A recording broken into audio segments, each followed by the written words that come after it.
Do you expect in the future we will, you know, as our children get older in the future, that we will perhaps, in order to block out the amount of information that's coming to us, turn more inward? We've seen a rise in sort of religion, in religions pushing people, this us versus them, on social media.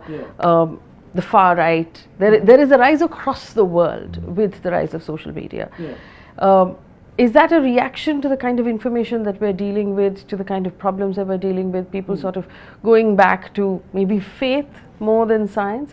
One of the things that we noticed after COVID, people expected a more scientific temperament, but the exact opposite happened. No, it's complicated because you see both phenomena at the same time.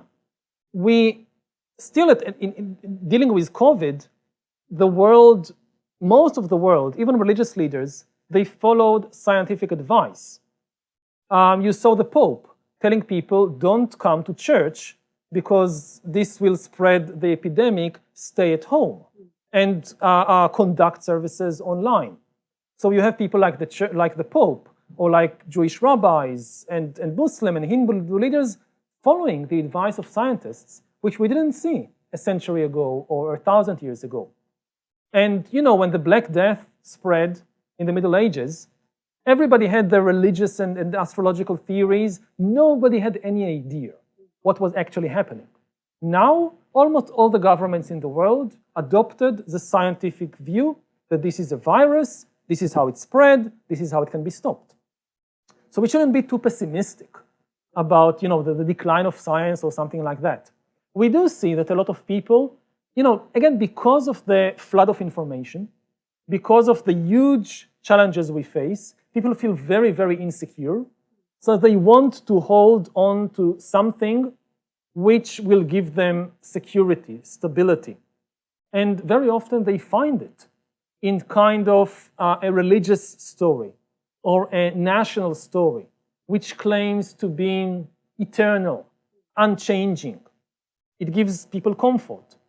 Unfortunately, it's not only doesn't it help us deal with the problems we face, it's not even true.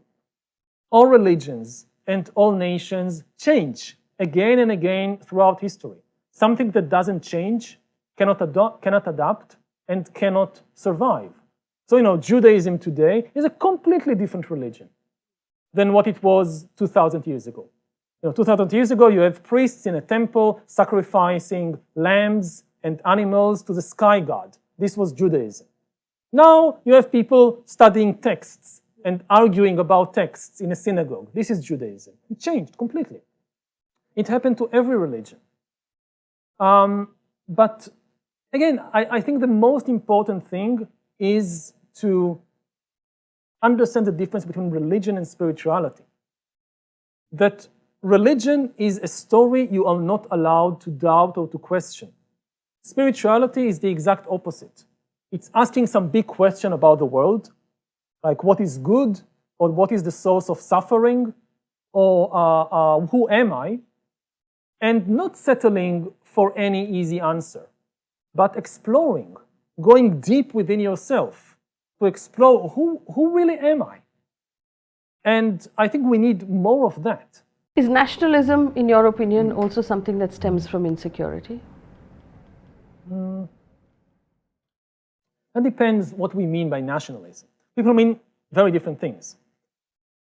One way to understand nationalism is that nationalism is about hating foreigners and hating minorities, and it's us versus them. And I think this stems from insecurity, and it does terrible things to the world. But I think the real meaning of nationalism is not hating foreigners, it's loving your compatriots. It's caring about the other people in your country. So, you know, to be a good nationalist doesn't mean that you hate foreigners. It means that you pay your taxes honestly so that other people in your country, they get healthcare and education. The government takes my taxes and uses it to build a hospital on the other side of the country for other people. And this is nationalism. It's about love. It's not about hate. And it also means, therefore, that it's not an obstacle to cooperating with foreigners. If there is a global pandemic, a good nationalist should cooperate with people in other countries, exchanging information, getting medicines, vaccines, things like that, because it's easier for humanity to deal with a pandemic when we are united. Similarly, if we are afraid of climate change or of the dangers of artificial intelligence, as a patriot, I should be in favor of cooperating with other countries because we can't solve this problem on the level just of our nation. So the problem is not with nationalism. The problem is with certain politicians who tell people a wrong story about nationalism. We see politicians who, some of them may be personally corrupt. They don't even pay their taxes, but they say, I'm a great patriot because I hate foreigners. And they preach this to the voters also. And this is the problem.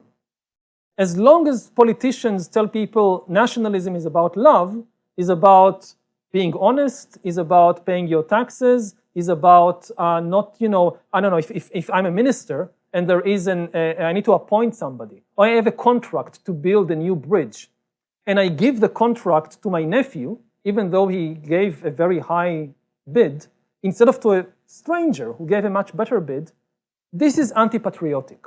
You're preferring the good of your family to the good of the nation.